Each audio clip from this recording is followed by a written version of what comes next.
জেনে রাখো, বাবা মারা গেছে, মা মারা গেছে, ছেলে যখন দাঁড়াইবে,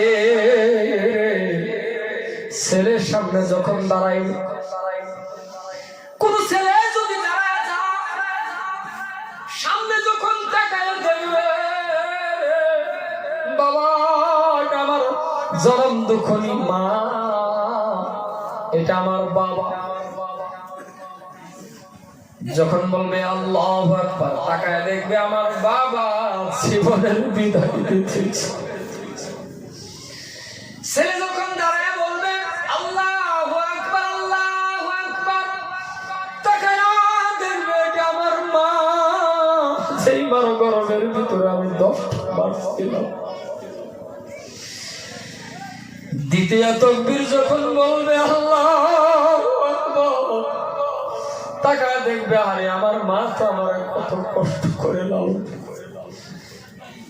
চোখের পানি বাহির হয়ে যায় বিবাহ, কারণ সন্তান মা বাবার জানাজা পড়াইলে চোখের পানি রাখতে পারে না। মুসলমান, এই পৃথিবীর জমিনের ভিতরে বাবা মা আল্লাহর পরে বাবা মার মতো আপন জিনিস জমিনের ভিতরে নাই। কারণ যাদের মা নাই বাবা নাই, সে বুঝতে পারবেন বাবা মা কেমন একটা মিষ্টির ডাক, কেমন আদরের ডাক। যার নাই সে বুঝতে পারে, আর যার আছে বুঝতে পারে না। কারণ বন্ধুগণ, আমার ভাইরা, যদি আপনার মনে চায় তাহলে আশেপাশে যদি হাফেজি মাদ্রাসা আছে বা খারিজি মাদ্রাসা আছে, আপনি একদিন যাইবেন। আপনি বাবা যাওয়ার পর দেখতে পারবেন যেই দিন মাদ্রাসাটা বন্ধ হয়ে যায়, আপনি কিছু সময় দাঁড়াইবেন। কারণ এমন ছেলে আছে বাবা হারা মা হারা, রাস্তার দিকে তাকায়া থাকে, কোন সময় বাবা। যেমন আজকে আপনাদের সামনে আমি কথা বলি, ও মুসলমান, আমি বাবা ভালো লেখাপড়া করতে পারি নাই, একমাত্র বাবা টাকার অভাব। কারণ টাকা যদি থাকতো আমি ভালো ডিগ্রি নিতে পারতাম, ভালো মেধাবী ছাত্র আমি ছিলাম, ভালো ছাত্র ছিলাম, কিন্তু লেখাপড়া করতে পারি না, একমাত্র টাকার অভাব। কে দিবে টাকা?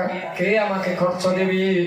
আপনারা সবাই জানেন আমি হবিবুর রহমানের কোনো ভাই নাই, আমি হবিবুর রহমানের কোনো বোন নাই, শুধুমাত্র জগতের ভিতরে একজন মা জননী, একজন মা জননীর গর্ভের থেকে একা একটি সন্তান, 1 মাস 2 মাস 3 মাস মাত্র বয়স, 3 মাসের সন্তান।